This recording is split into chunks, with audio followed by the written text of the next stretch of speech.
Pulezidenti Yoweri Museveni avumiridde ekikolwa ky'ekitongole ekivunaanyizibwa ku misolo mu ggwanga olw'okuggya omusolo omungi ku mwana enzaalwa ya Uganda Fiona Mutesi atunda kati eggwanga olw'obuzira bwaliko mu kuzannya omuzannyo gwa chess. Bino bibaddewo mu kusabira eggwanga okw'omulundi ogw'okumi-n'omunaana abantu ab'enjawulo mwe baweeredde obujulizi bwabwe. Era wano Pulezidenti asuubizza okuddiza omwana ono ensimbi zonna ze yasaasaanya ng'asasula omusolo. URA was taking a lot of tax from her little money from her film.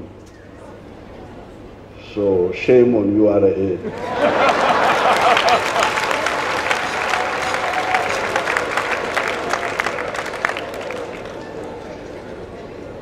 So I'm glad you came. I'm going to sort out. I'll return you the money which they took from you. Fiona Mutesi yazaalibwa Katwe ku njegoyego z'ekibuga Kampala. Kitaawe yafa bulwadde bwa Mukenenya era nga nnyina eyali talina mulimu yalemererwa okubalabirira nga tebalina kyakulya. Okutandika okuzannya omuzannyo gwa chess yaguzannyanga okusobola okufuna ekyokulya nga kati gwe gumutadde ku mutimbagano gw'ensi yonna era nga ye yasooka okuguwangula mu mpaka z'ensi yonna ng'ava mu Uganda. I thank God who led me to the chess program where I was suffering to the streets. For a long period, I didn't have where to sleep and I didn't have anything to eat. So I happened to go to the chess program. I fought my brother. So when I reached at the chess program, I happened to meet my coach who welcomed me and he gave me a young girl to teach me chess. So I was happy to get a meal and also to find a family. And also my life was restored again.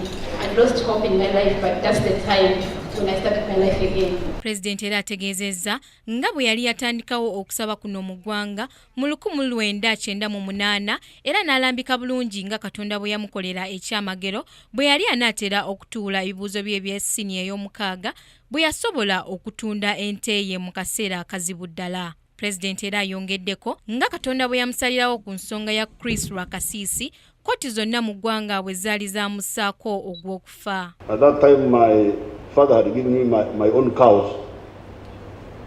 So I had my cows and with my mother. But when I went home, I found that my mother needed money. But I did not have time to take the cow to the market for selling. So I prayed. I said to God, and it was a big problem for me because I was going for the exams in November. The exams used to start in November. So I said, so I prayed. I said, God, help me to get somebody to buy a cow before the market day, because the cows could be sold on the market day only. And when I was just finished praying, a man came on a bicycle and he stopped. I even remember his name. And he said, do you have a cow to sell? The Honorable Lwakasiisi was a friend of mine.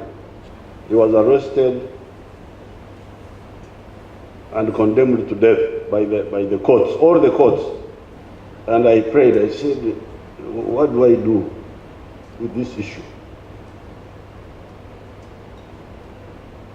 And the voice told me, said, no, watch. Bangi bawadde obujulizi bwabwe kw'ebyo Katonda by'abakoledde era nga basabidde eggwanga okubeera obutebenkevu. Ku Kingdom TV, Samla Hanifa ne Musoke Brian amalindirire. This is Kingdom TV.